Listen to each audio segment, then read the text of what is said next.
Assalamualaikum warahmatullahi wabarakatuh. Surat Al-Fatihah ini adalah sebagai pembuka kitab suci, maka disebut surat Al-Fatihah berdasarkan sabda Rasulullah SAW, la sholata liman lam yakro bifatihatil kitab, bahwa sholat tidak sah bagi orang yang tidak membaca Fatihatil Kitab. Jadi disebut surat Al-Fatihah karena memang pembukaan kitab secara tertulis diawali dengan surat Al-Fatihah. Dan kemudian di dalam setiap sholat, bacaan Al-Quran juga selalu diawali dengan surat Al-Fatihah. Dan Rasulullah SAW telah bersabda bahwa tidak sah sholat bagi orang yang tidak membaca surat Al-Fatihah. Di dalam hadis juga dijelaskan bahwa Rasulullah SAW menyebut surat Al-Fatihah dengan beberapa nama, di antaranya Ummul Quran atau Ummul Kitab atau Sab'ul Mafani atau Al-Quranul Azim. Dalam Al-Quran surat Al-Hijr ayat 87 Allah berfirman, walaqad atainaka sab'an minal mathani. Kami Allah telah memberi kepada engkau Muhammad 7 ayat yang selalu diulang-ulang.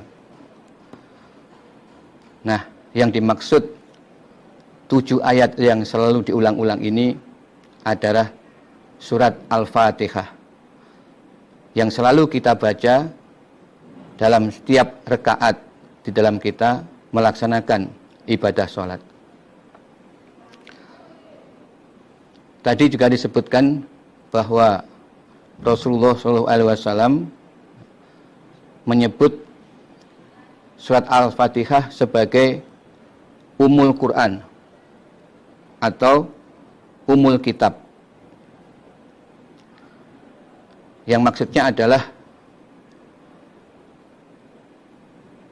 Ummul Kitab bisa bermakna pembuka kitab atau inti dari kitab Al-Quran.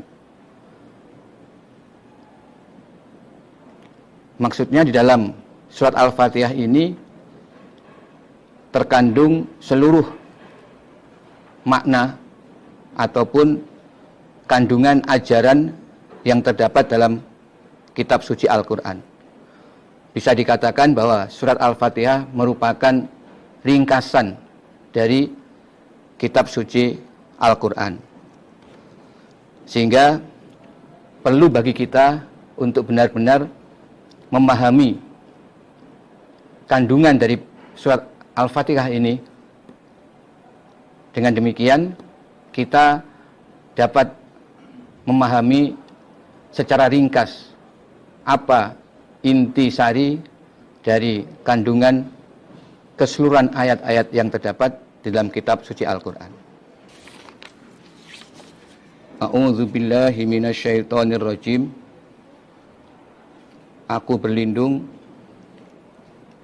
kepada Allah dari syaitan yang diranjam atau syaitan yang dilempari batu.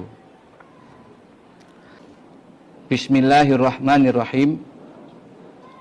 Dengan nama Allah Ar-Rahman yang maha pengasih, Ar-Rahim yang maha penyayang. Allah juga telah berfirman, Iqra' bismi rabbikal ladzi khalaq. Dalam surat Al-Alaq ayat pertama. Dan ini juga merupakan ayat yang pertama kali diturunkan kepada Nabi Muhammad SAW. Iqra', bacalah Muhammad, bismi rabbikal ladzi khalaq, dengan menyebut nama Allah yang telah menciptakan. Maka dalam kita membaca Al-Quran juga disunahkan untuk membaca basmalah. Kemudian di dalam kitab Al-Quran, lafaz basmalah ini terdapat dalam setiap surat, di awal setiap surat, kecuali surat At-Taubah. Di dalam surat Al-Fatihah sebenarnya Bismillahirrahmanirrahim ini bukan termasuk bagian dari surat Al-Fatihah. Diterangkan di dalam hadis Sunan Abu Daud, Ani bin Abbas, anna Rasulullah SAW kana la ya'rifu faslas surah hatta yunzala alaihi Bismillahirrahmanirrahim. Jadi pada mulanya Nabi tidak mengetahui batas surat. Maksudnya Nabi belum menemukan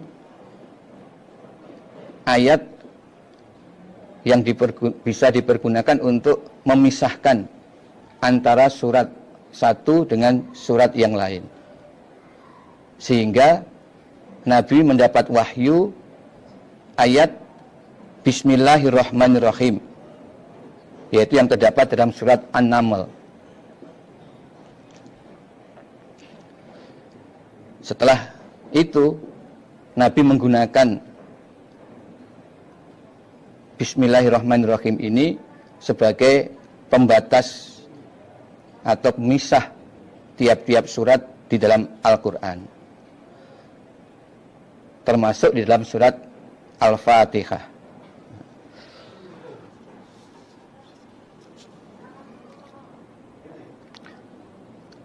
Karena itu ketika membaca surat Al-Fatihah, maka ayat pertama yang dibaca adalah Alhamdulillahirabbil alamin. Sehingga bacaan basmalah itu dibaca dengan sir, dengan samar, atau bisa juga tidak dibaca. Dalam hadis Muslim dijelaskan, an Aisyah qalat kana Rasulullah sallallahu alaihi wasallam yaftatihus shalah bit takbir wal qiraah bilhamdulillahirabbil alamin. Di Nabi memulai salat dengan takbir dan memulai bacaan Al-Qur'an, maksudnya bacaan Al-Qur'an di dalam salat, yaitu dengan Alhamdulillahirabbil alamin. Kemudian Anas bin Malik juga menerangkan, sholaitu khalfan Nabi sallallahu alaihi wasallam wa Abi Bakrin wa Umar wa Utsman fakanu yastaftihuna bi alhamdulillahirabbil alamin. Saya sholat di belakang Nabi, Abu Bakar, Umar, Utsman, mereka semua memulai bacaan surat dengan Alhamdulillahirabbil alamin.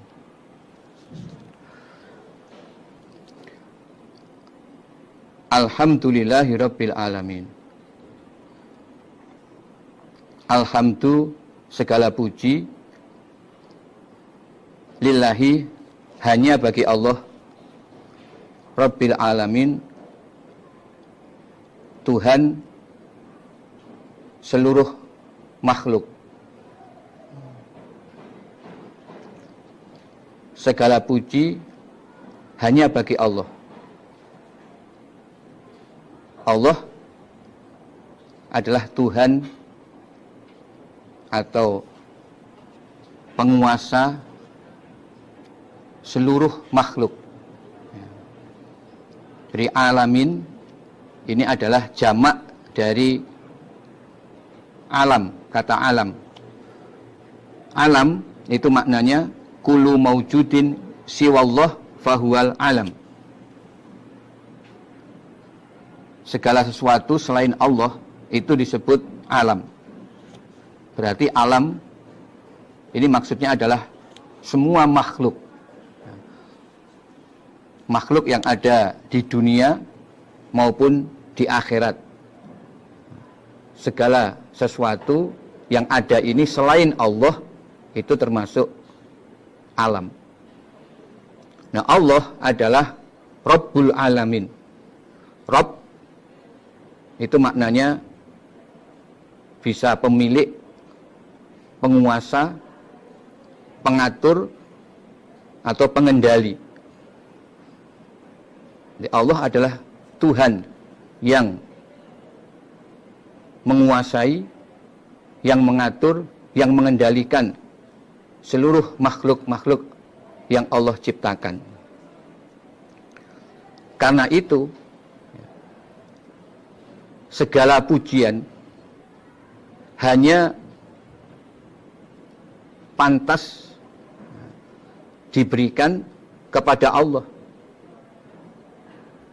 sebagai satu-satunya zat yang maha sempurna. Jadi Allah itu adalah nama dari Allah yang paling agung. Jadi Allah itu memiliki banyak nama. Nah, di antara nama-nama Allah yang paling agung adalah Allah. Kata Allah merupakan nama dari Rabb. Jadi Allah adalah Ismul A'zam. Maksudnya di antara nama-nama Allah yang paling agung adalah Allah. Karena sifat-sifat Allah yang lain di dalam Al-Quran diterangkan untuk mensifati nama Allah. Sebagaimana yang tersebut dalam surat Al-Hasyr ayat 23. Yaitu Wallahu allazi la ilaha illahu alimul ghaibi wasyahadah warrahmanur rahim. Wallahu allazi la ilaha illahu al-malikul quddusus salamul mu'minul muhaiminul azizul jabbarul mutakabbir. Subhanallahi amma yusyrikun. Wallahul khaliqul bari'ul musawwir lahul asma'ul husna. Yusabbihu lahu ma fis samawati wal ard wa huwal azizul hakim. Jelas dalam ayat tersebut nama Allah lah yang disifati dengan sifat-sifat Allah yang lain. Dan di dalam ayat itu juga disebutkan Allah memiliki al-asma'ul husna, yaitu nama-nama yang terbaik bagi Allah. Nama-nama Allah ini menunjukkan sifat-sifat Allah. Dan semua sifat-sifat Allah itu sempurna. Allah maha sempurna. Dalam ayat lain Allah berfirman, walillahil asma'ul husna fad'auhu biha. Allah memiliki al-asma'ul husna, yaitu nama-nama yang terbaik untuk mensifati zat Allah. Maka berdoalah dengan menyebut al-asma'ul husna. Di dalam hadis Rasulullah SAW menerangkan, innalillahi tis'atan wa tis'ina isman mi'atan ila wahidah. Man ahsaha dakhalal jannah. Allah memiliki 99 nama, yaitu 100 dikurang 1. Barang siapa yang bisa menjaga nama-nama Allah tersebut, maka dia dijamin masuk surga.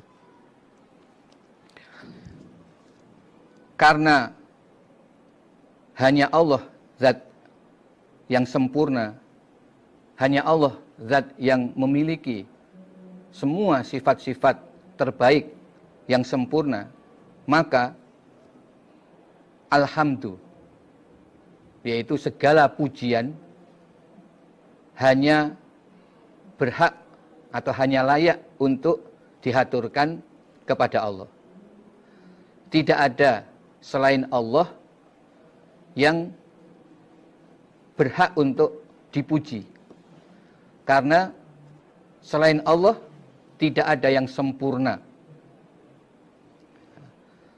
Maka di sini Allah berfirman, alhamdulillah. Alhamdu, di situ huruf alif dan al, alhamdu.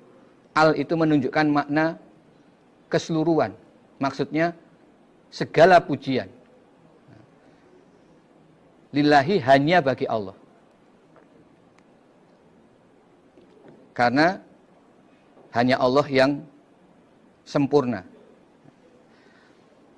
Kalau kita menjumpai ada hal-hal yang baik atau hal-hal yang patut kita puji, tentu kita juga akan menjumpai di balik kebaikan atau di balik hal yang bisa kita puji, pasti masih ada sesuatu yang kurang. Pasti ada cacatnya, tidak mungkin sempurna. Memang demikianlah keadaan makhluk. Maka dalam ayat ini kita diperintah oleh Allah untuk hanya memuji kepada Allah. Jadi ayat ini sebenarnya seakan-akan Allah berfirman, qulu alhamdulillahirabbil alamin. Katakan bahwa segala pujian itu hanya bagi Allah, Tuhan penguasa, pengatur semua makhluk, baik di dunia maupun di akhirat. Allah adalah zat yang paling senang dipuji. Sehingga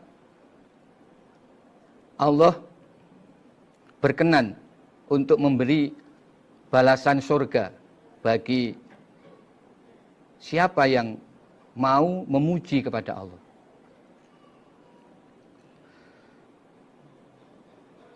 Maka ya, kita pun sebagai orang yang beriman,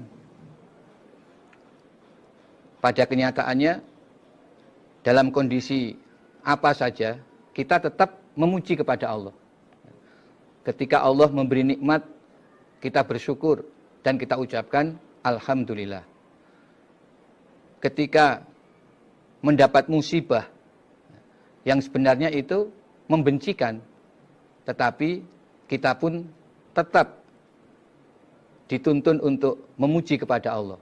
Kita ucapkan inna lillah wa inna ilaihi raji'un. Memang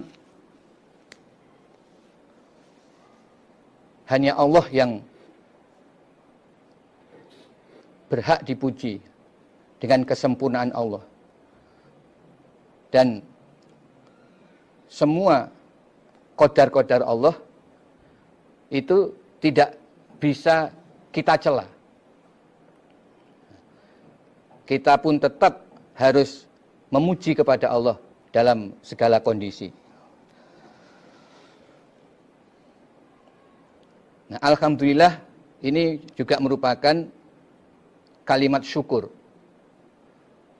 Jadi ketika kita mengucapkan alhamdulillah, berarti kita bersyukur kehadirat Allah. Alhamdulillah juga merupakan kalimat doa.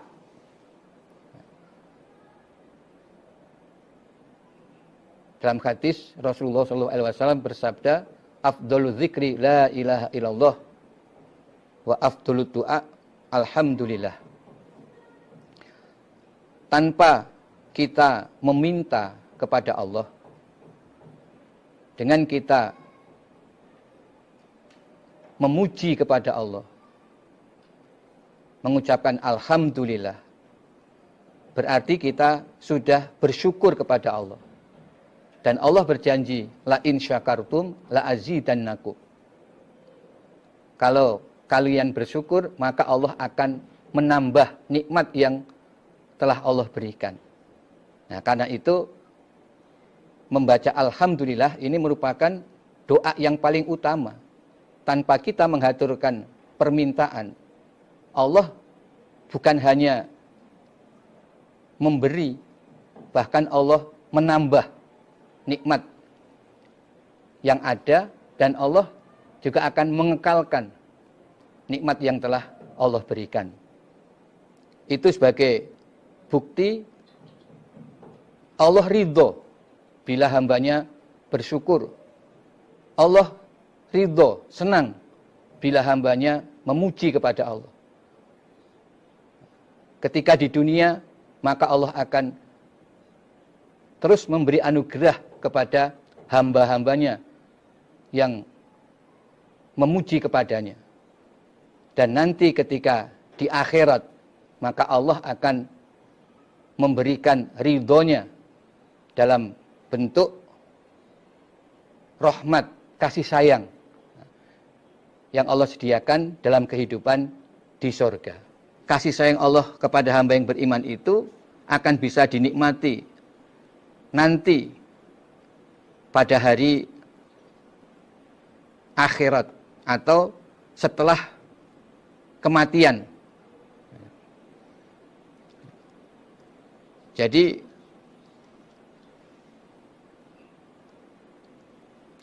orang-orang kafir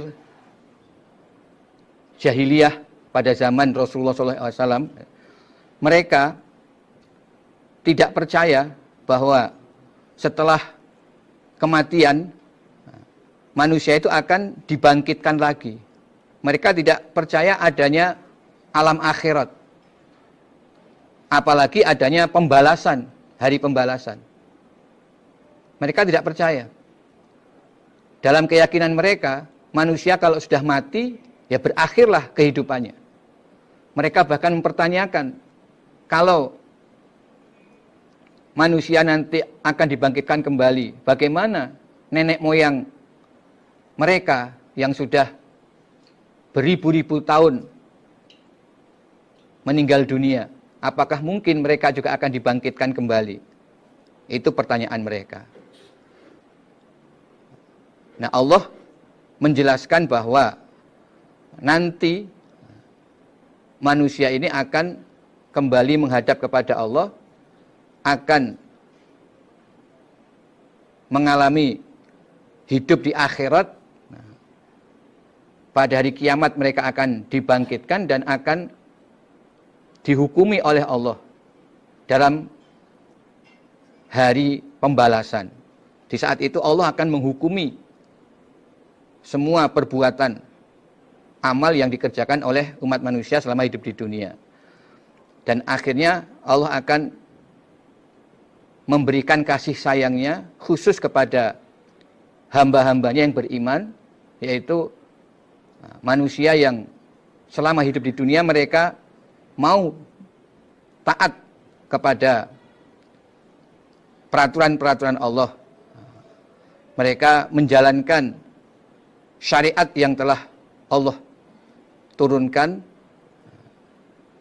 Mereka mau beribadah kepada Allah dengan mukhlis.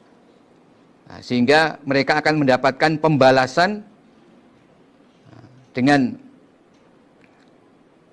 kebaikan-kebaikan, lipatan-lipatan pahala yang Allah berikan. Kemudian Allah beri rahmat, kasih sayang, sehingga mereka layak untuk dimasukkan ke dalam surga. Jadi sebenarnya manusia kalau hanya mengandalkan amal perbuatan, pahala atas amal, maka mereka tidak akan bisa mencapai surga Allah yang penuh dengan kenikmatan yang akan berlangsung selama-lamanya.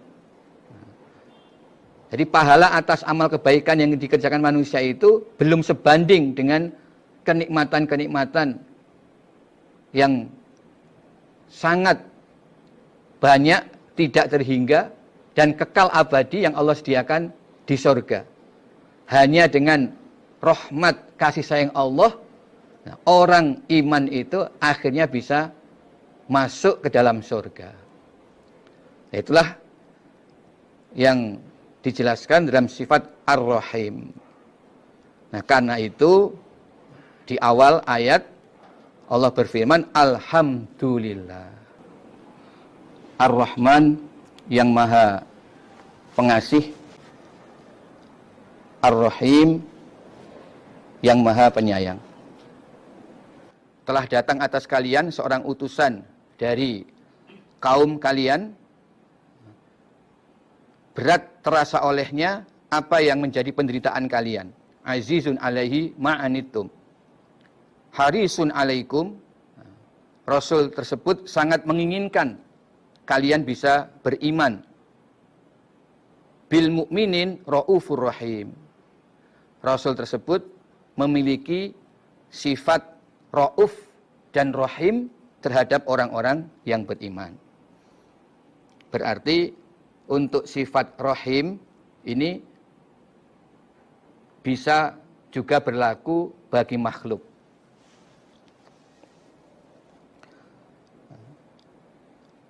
Ya, terbukti Allah sendiri dalam firman-Nya menyebut Nabi Muhammad dengan sifat rahim.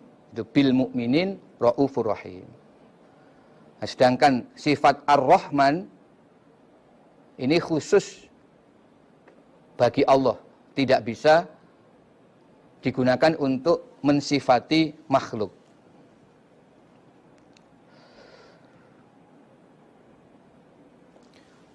Ayat berikutnya, Maliki yaumiddin. Maliki ini bisa dibaca dengan mimnya, fathahnya mim, itu dibaca pendek. Jadi Maliki. Di antara 7 imam bacaan, itu sebagian ada yang membaca dengan Maliki. Jadi mimnya dibaca dengan mat, Maliki. Nah, kalau dibaca Maliki, maka maknanya adalah yang memiliki atau yang menguasai.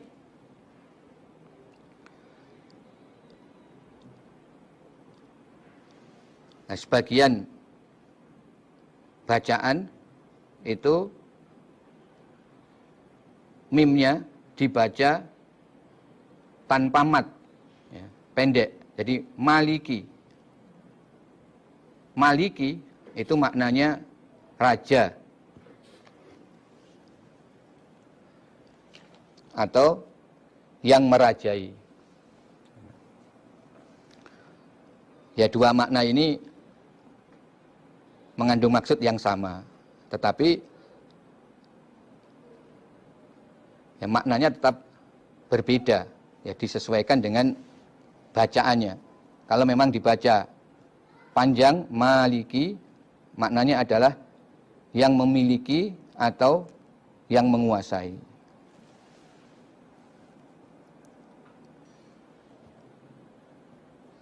Kalau dibaca Maliki, yang menguasai, itu berasal dari kata al-milk. Milk, maksudnya kepemilikan. Sedangkan kalau dibaca Maliki, maknanya raja, berasal dari kata al-mulku atau kerajaan.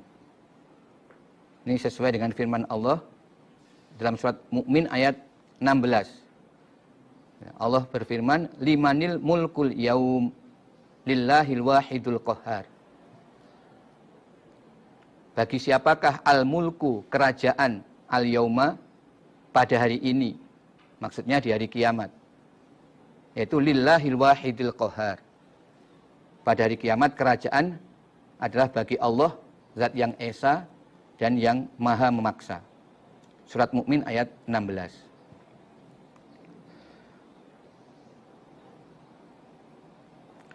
Yaumiddin maknanya adalah hari pembalasan atau hari kiamat.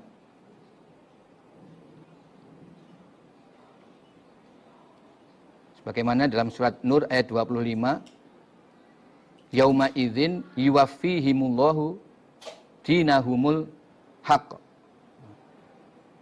Di pada hari itu Allah akan melaksanakan pembalasan mereka dengan hak. Jadi dinahum di situ bermakna pembalasan. Atau dalam surat As-Saffat ayat 53, A'inna lamadinun. Bukankah kami lamadinun, orang-orang yang dibalas. Jadi ad-din di sini bermakna hari pembalasan, maksudnya hari kiamat. Pada hari itulah Allah akan membalas semua amal yang dikerjakan oleh umat manusia selama mereka hidup di dunia. Dalam hadis Allah berfirman pada saat mengumpulkan semua umat manusia.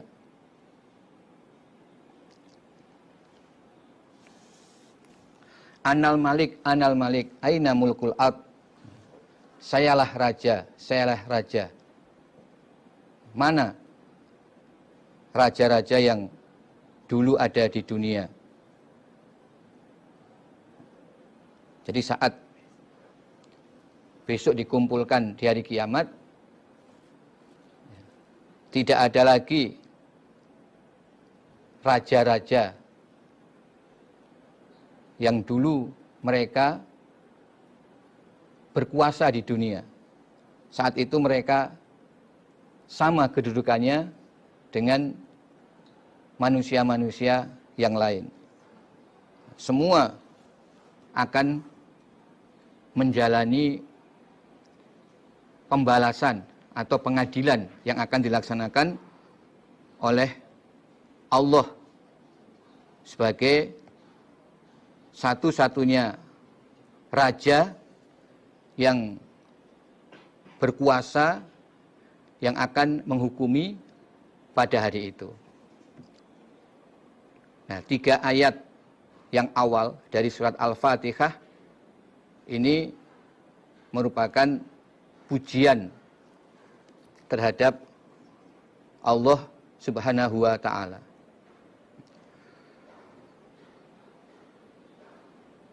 Dan dari 3 ayat ini sudah mengandung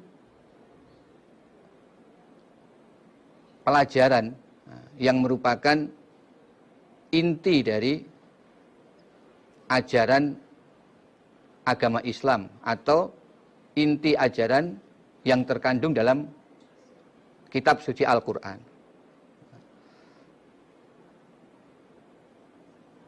Dari 3 ayat ini Allah telah menjelaskan bahwa Allah adalah satu-satunya Tuhan yang berhak untuk disembah. Karena Allah adalah zat yang maha sempurna, memiliki segala sifat yang sempurna, sehingga segala puji hanya layak diberikan kehadirat Allah. Allah yang menguasai seluruh makhluk yang Allah ciptakan. Rabbal Alamin. Di dunia sampai di akhirat. Semua tunduk dalam penguasaan, pengendalian, dan pengaturan Allah.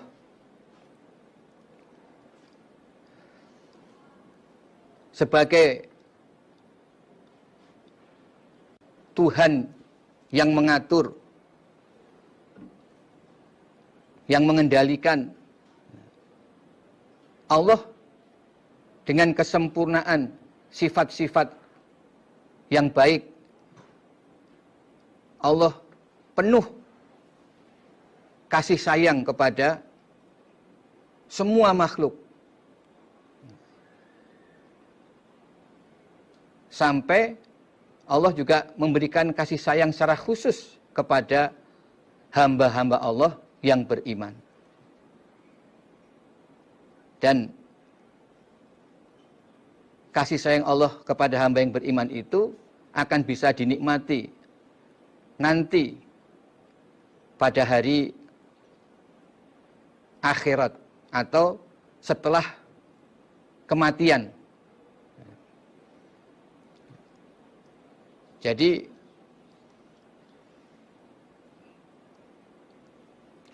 orang-orang kafir jahiliyah pada zaman Rasulullah SAW, mereka tidak percaya bahwa setelah kematian manusia itu akan dibangkitkan lagi. Mereka tidak percaya adanya alam akhirat. Apalagi adanya pembalasan, hari pembalasan. Mereka tidak percaya. Dalam keyakinan mereka, manusia kalau sudah mati, ya berakhirlah kehidupannya. Mereka bahkan mempertanyakan, kalau manusia nanti akan dibangkitkan kembali, bagaimana nenek moyang mereka yang sudah beribu-ribu tahun meninggal dunia? Apakah mungkin mereka juga akan dibangkitkan kembali? Itu pertanyaan mereka.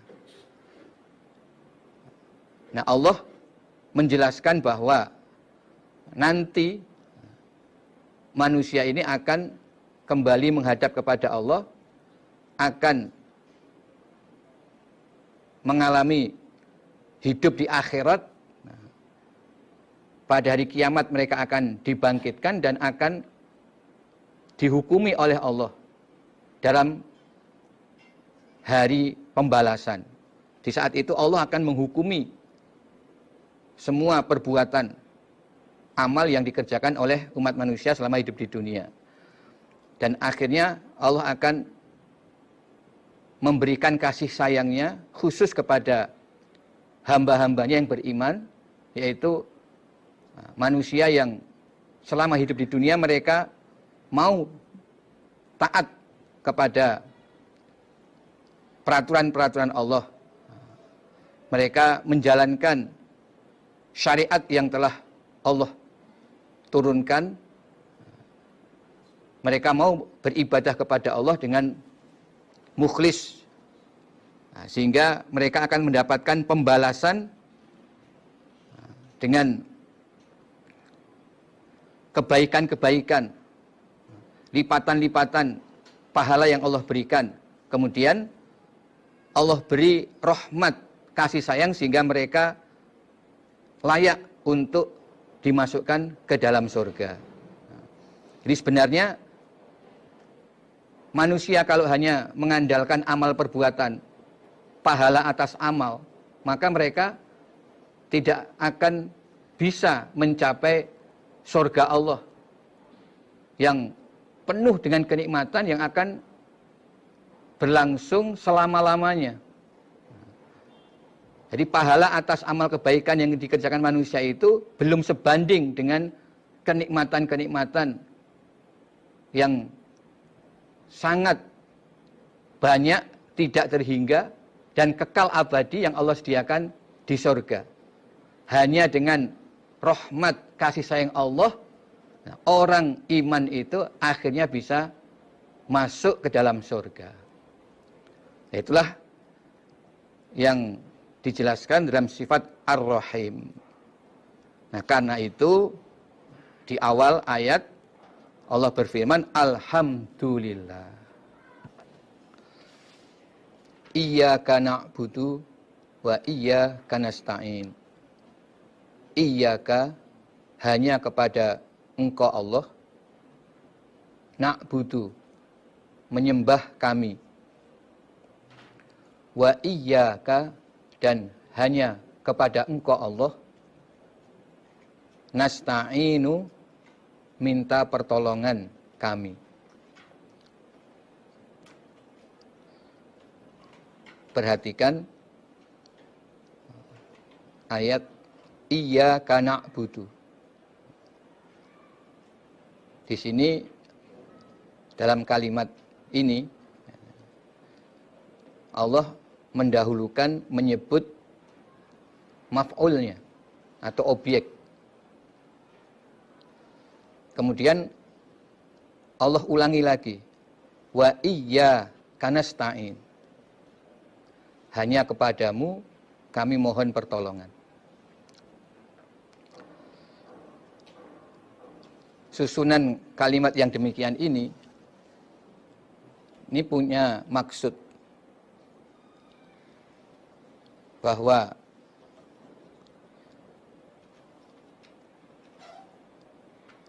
kita sebagai hamba Allah hanya berhak untuk menyembah kepada Allah. Tidak ada Tuhan yang berhak disembah selain Allah. Maka dalam firman-Nya Allah menyebutkan iyyaka na'budu. Ini berbeda dengan kalimat na'buduka. Kalau na'buduka itu maknanya kami menyembah kepadamu. Kalau objek penderita atau maf'ul bihnya itu didahulukan, itu mempunyai pengertian pembatasan. Jadi maksudnya hanya kepada Engkau kami menyembah. Tidak boleh kepada Tuhan-Tuhan yang lain. Itu yang dimaksud iyyaka na'budu. Kemudian Allah mengulangi lagi menyebutkan maf'ul bihnya atau objek. Wa iyyaka nasta'in. Dan hanya kepadamu Allah kami mohon pertolongan. Penggalan kalimat ini merupakan pernyataan bahwa kita sebagai hamba Allah hanya berserah diri kepada Allah. Kita melepaskan diri dari kekuatan dan kekuasaan selain Allah. Kita tawakal hanya kepada Allah. Nah, ayat ini merupakan inti sari atau inti dari surat Al-Fatihah. Inilah pernyataan kita sebagai hamba Allah terhadap Allah.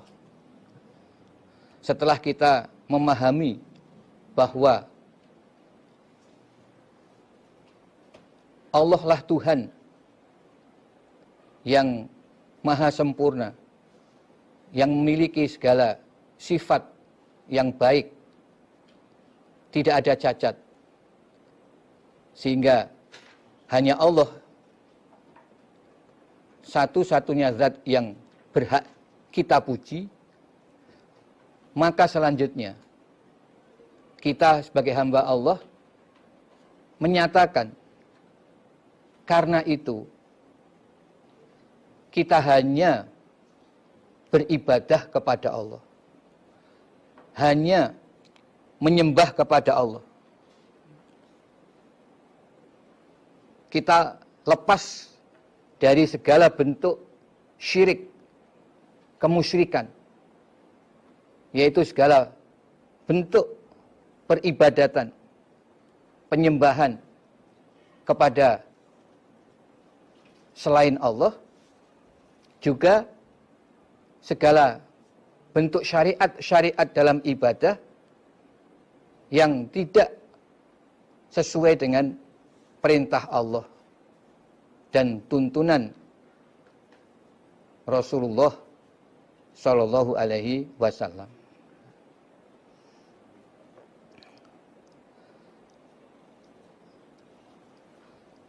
Nah, inilah yang diajarkan dalam surat Al-Fatihah. Dulu orang-orang kafir Quraisy, mereka mengenal Allah. Mereka menyebut Allah sebagai Rabbul Ka'bah, penguasa Ka'bah. Mereka juga meyakini bahwa yang menciptakan langit bumi adalah Tuhan, penguasa Ka'bah, yang mereka juga kenal dengan nama Allah. Namun mereka tidak bisa mensifati Allah sebagaimana zat Allah yang sebenarnya.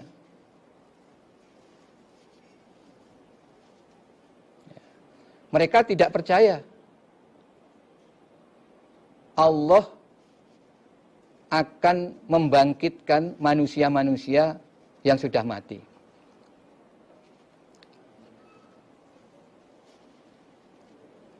Kemudian mereka juga masih menyembah kepada Tuhan-Tuhan yang lain. Mereka menyembah patung, ada yang menyembah api, ada yang menyembah matahari. Itulah bentuk kemusyrikan. Karena mereka belum bisa mengagungkan kepada Allah dengan semestinya. Wa ma qadarullaha haqqa qadri. Karena itu dalam surat Al-Fatihah ini, tadi 3 ayat pertama, Allah sudah menerangkan bahwa Allah lah sebagai Tuhan yang menguasai semua makhluk, menguasai kehidupan, tidak hanya di dunia, bahkan ada kehidupan di akhirat. Allah yang merajai kehidupan di akhirat nanti, dan Allah akan membalas atas semua amal perbuatan manusia. Allah yang memberi rezeki, anugerah pada semua makhluknya ketika ada dalam kehidupan di alam dunia. Maka dengan sifat-sifat ketuhanan Allah yang maha menguasai, maha menjaga, maha mengatur, dan yang menciptakan semuanya, sudah seharusnya umat manusia hanya menjadikan Allah sebagai Tuhan yang berhak disembah. La ilaha illallah. Tiada Tuhan yang berhak disembah kecuali Allah. Nah, inilah yang belum dimengerti oleh orang-orang Quraisy. Mereka hanya mengenal Allah sebagai Tuhan yang menciptakan langit dan bumi, yang menyelamatkan mereka dikala mereka dalam keadaan bahaya, bahkan tempat mereka berdoa, walaupun mereka juga menyembah Tuhan-Tuhan yang lain.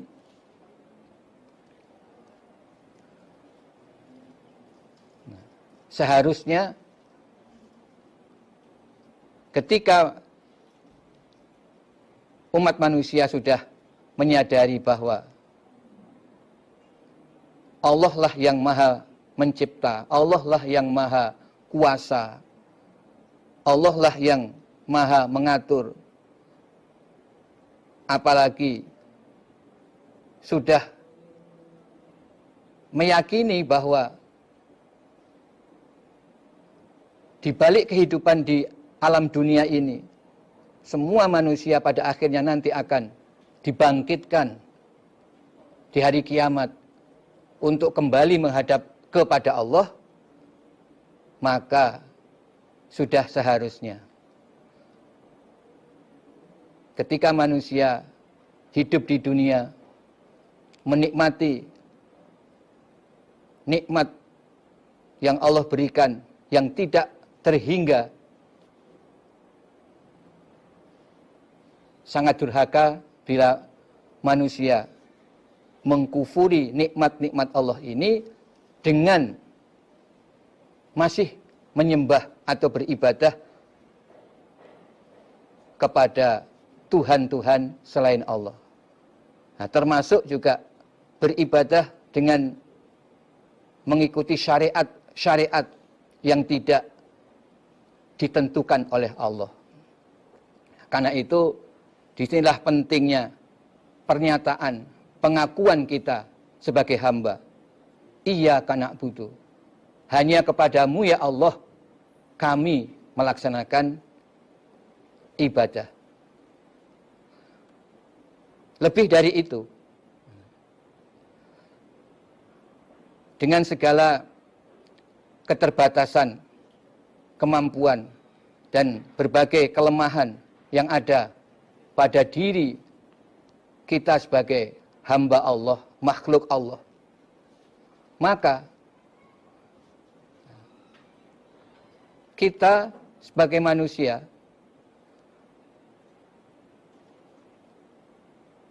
tidak bisa hidup tanpa pertolongan dari pihak lain. Ini karena memang kita ini diciptakan sebagai makhluk yang lemah. Dalam kehidupan tidak mungkin kita sendiri tanpa adanya pertolongan dari pihak lain.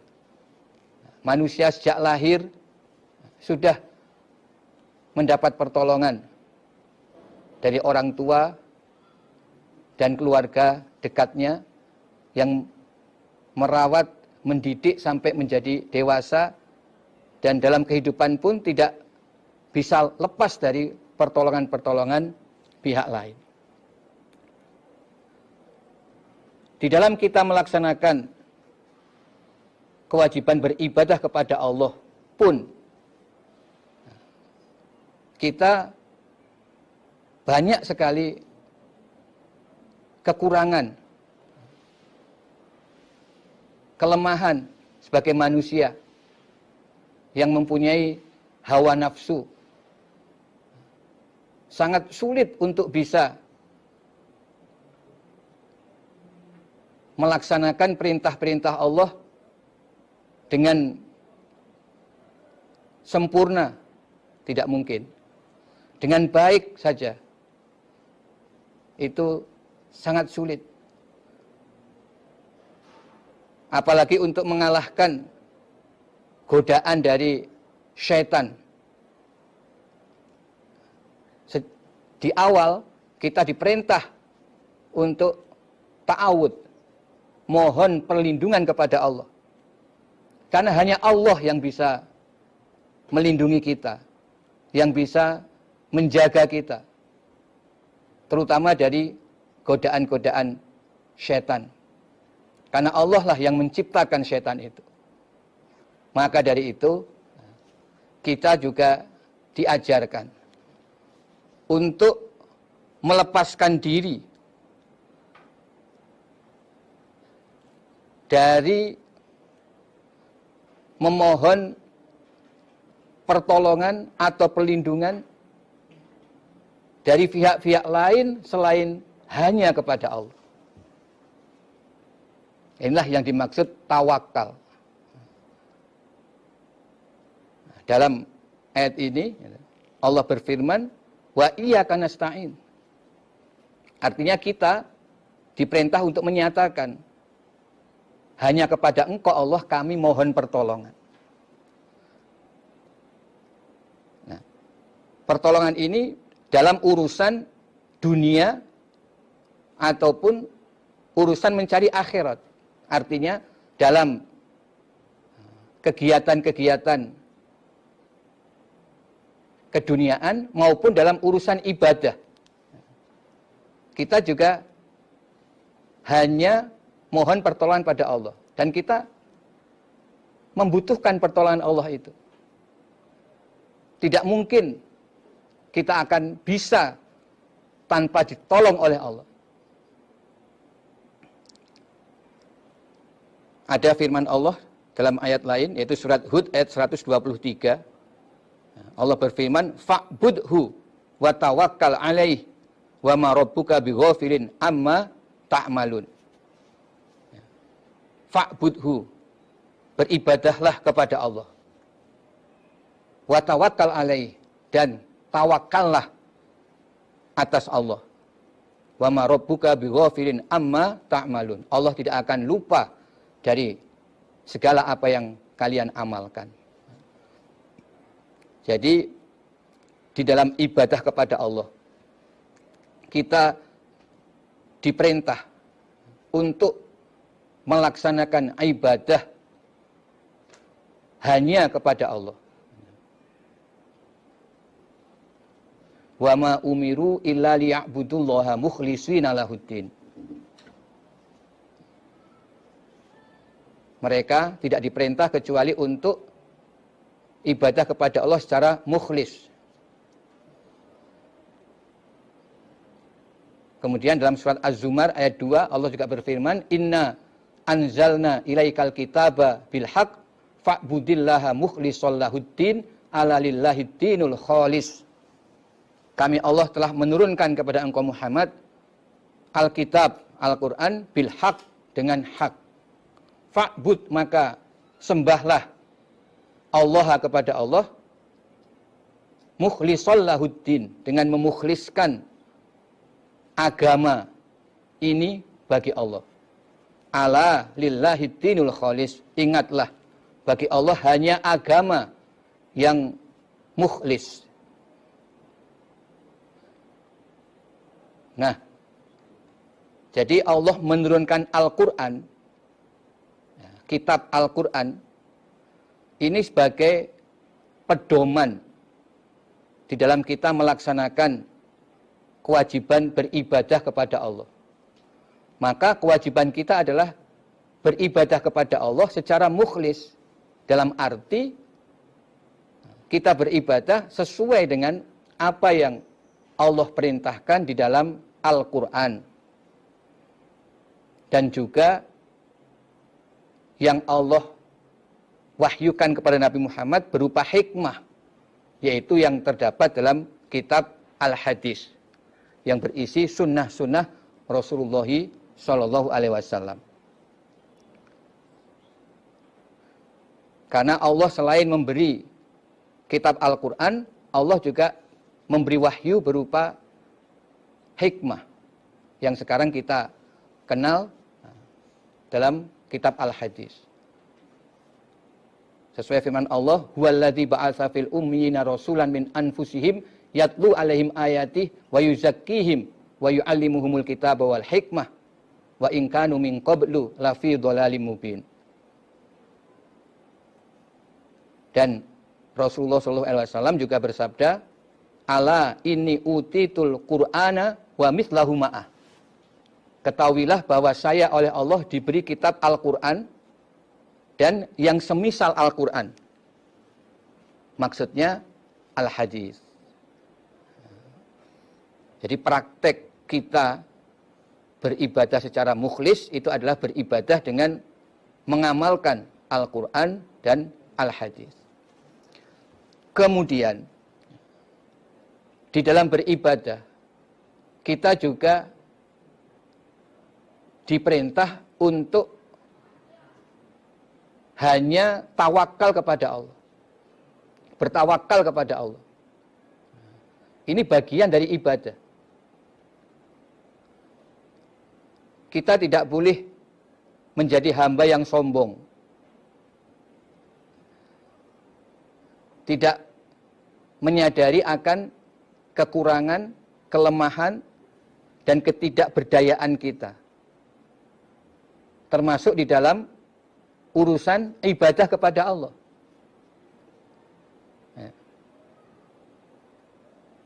Kita harus banyak mohon pertolongan kepada Allah.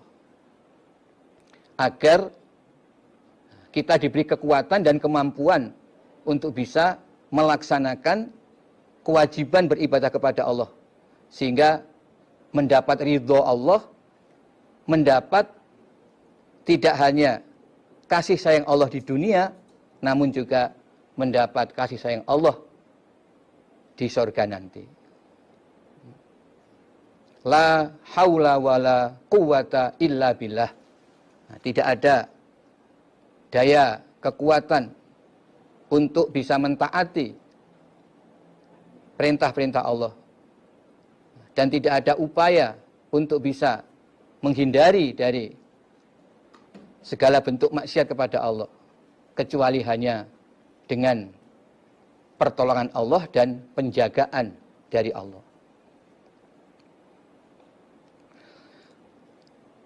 Karena itu, maka dalam ayat berikutnya kita diperintah untuk berdoa kepada Allah. Ihdinas siratal mustaqim. Ihdina, memberilah hidayah Engkau Allah kepada kami. As-sirata, pada jalan. Al-mustaqima, yang lurus. Yaitu siratal ladzina an'amta alaihim. Jalannya siratal ladzina, jalannya orang-orang an'amta, yang telah memberi nikmat Engkau Allah alaihim, atas mereka. Ghairil maghdub, bukan jalannya orang yang dimurkai, alaihim, atas mereka. Waladdallin, dan bukan jalannya orang-orang yang sesat.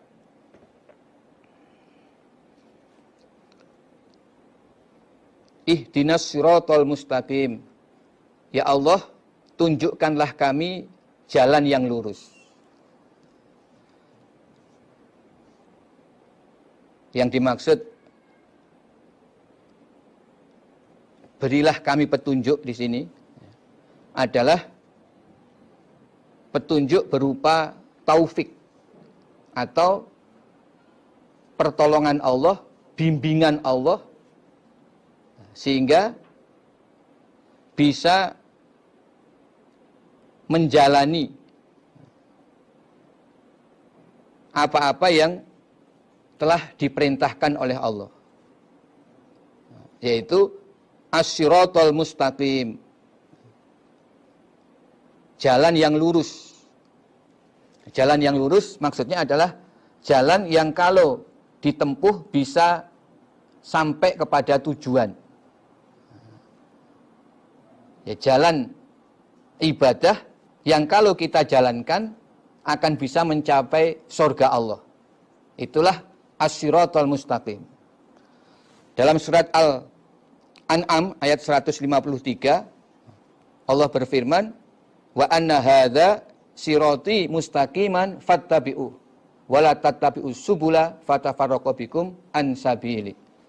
Bahwa ini wa anna hadza sirati mustaqimah. Ini yaitu apa yang Allah ajarkan di dalam Al-Qur'an ini. Sirati mustaqimah, jalanku Allah yang lurus. Fattabi'u, ikutilah. Wala tattabi'us subul, dan kalian jangan mengikuti berbagai jalan selain Al-Qur'an.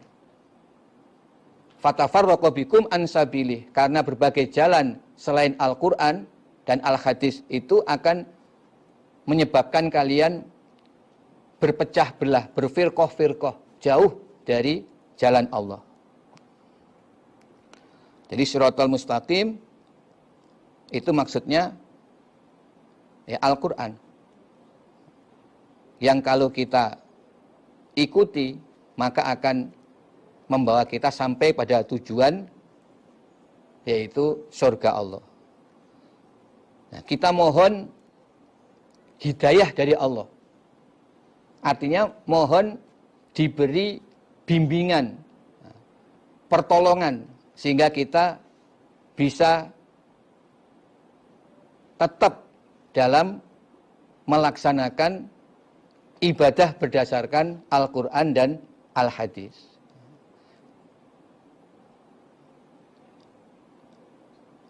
Dalam ayat ini diterangkan yang dimaksud siratal mustaqim adalah siratal ladzina an'amta alaihim, jalan orang-orang yang telah engkau beri nikmat.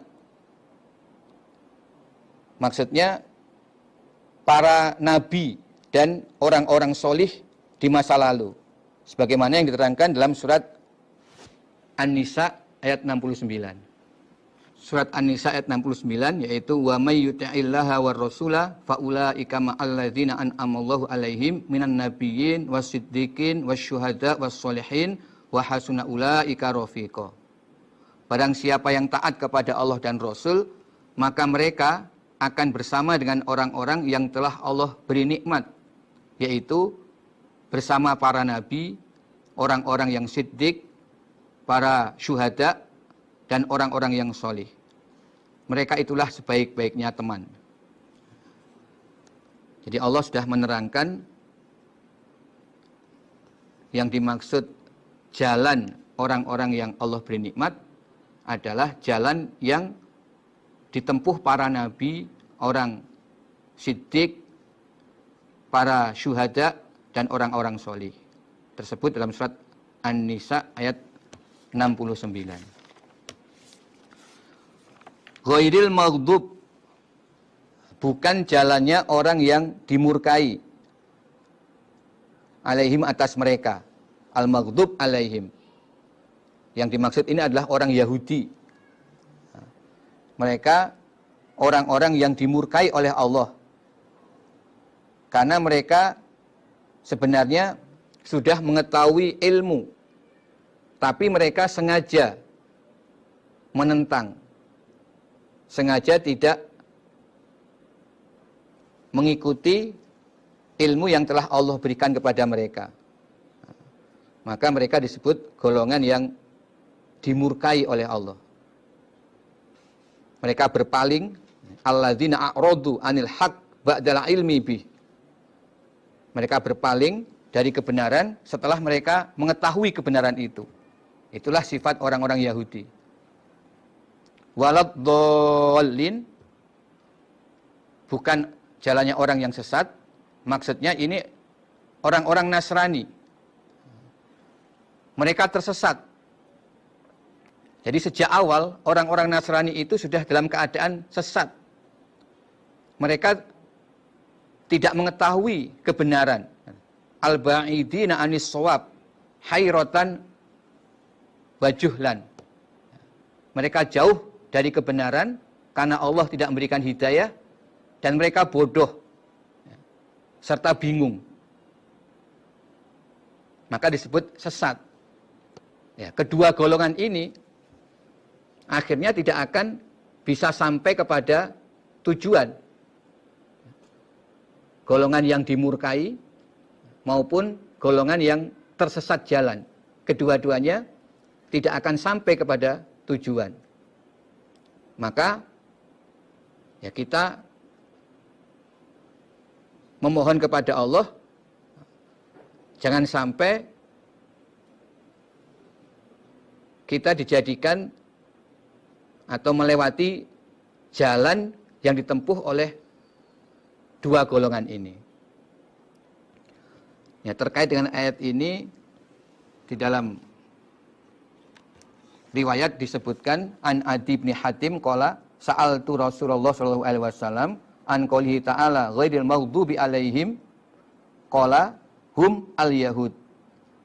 Di Adi bin Hatim pernah bertanya kepada Rasulullah mengenai firman Allah ghairil maghdubi alaihim.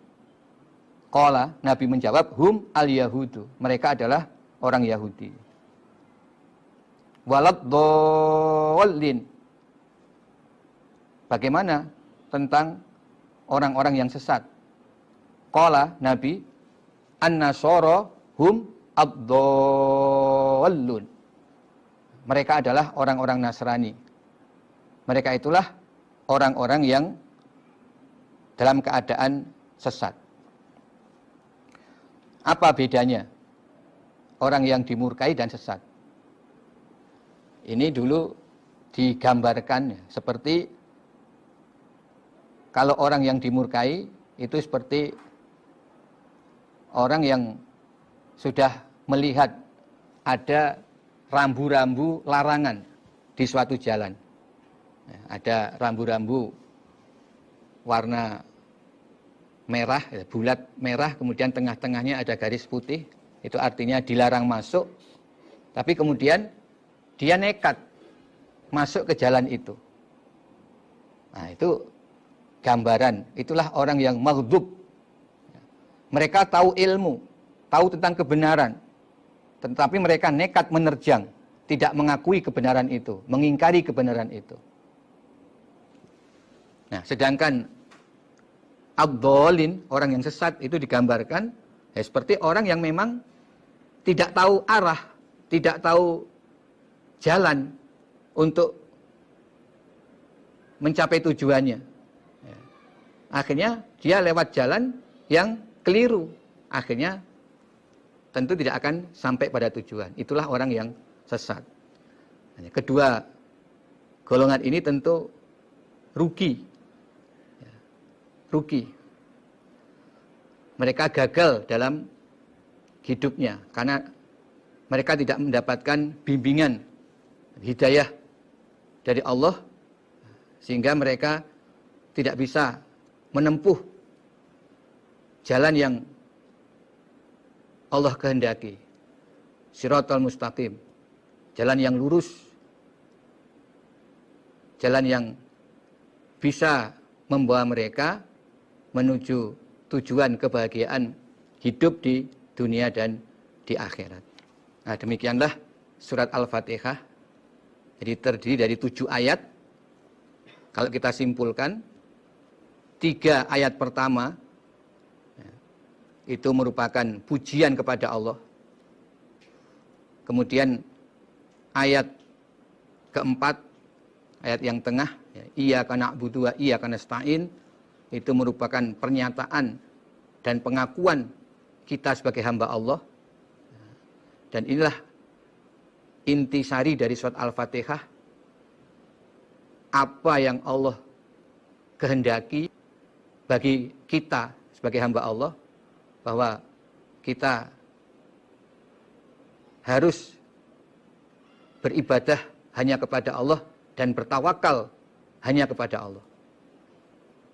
Kemudian 3 ayat yang berikutnya, yaitu ihdinas siratal mustaqim, siratal ladzina an'amta alaihim, itu 1 ayat, ghairil maghdubi alaihim waladdallin. Jadi siratal ladzina an'amta 'alaihim itu ayat ke-6, ghairil maghdubi 'alaihim waladdallin ayat ke-7. Itu berisi doa. Ya, sebagai praktek bahwa kita memohon kepada Allah, ya, kita berdoa, ya, mohon untuk diberikan hidayah, bimbingan, sehingga bisa tetap dalam menetapi Al-Quran dan Al-Hadis sebagai petunjuk yang telah Allah turunkan bagi umat manusia sejak zaman Nabi Muhammad SAW ila yaumil qiyamah. Nah, tadi sudah saya sebutkan bahwa Nabi menyebut Al-Fatihah sebagai umul kitab atau umul Quran. Ternyata setelah kita kaji, memang isi dari Al-Fatihah ini merupakan intisari atau ringkasan dari kandungan ajaran yang terdapat di dalam kitab Al-Quran. Karena itu kita di dalam sholat juga diperintah untuk membaca surat Al-Fatihah dalam setiap rakaat. Jadi 17 kali tiap hari. Paling sedikit kita membaca Al-Fatihah. Tentu yang dimaksud adalah agar kita bisa menghayati apa yang kita baca. Dan kita bisa mengamalkan sesuai dengan apa yang kita nyatakan dan kita mohonkan kepada Allah. Alhamdulillah, jazakumullahu khairan. Assalamualaikum warahmatullahi wabarakatuh.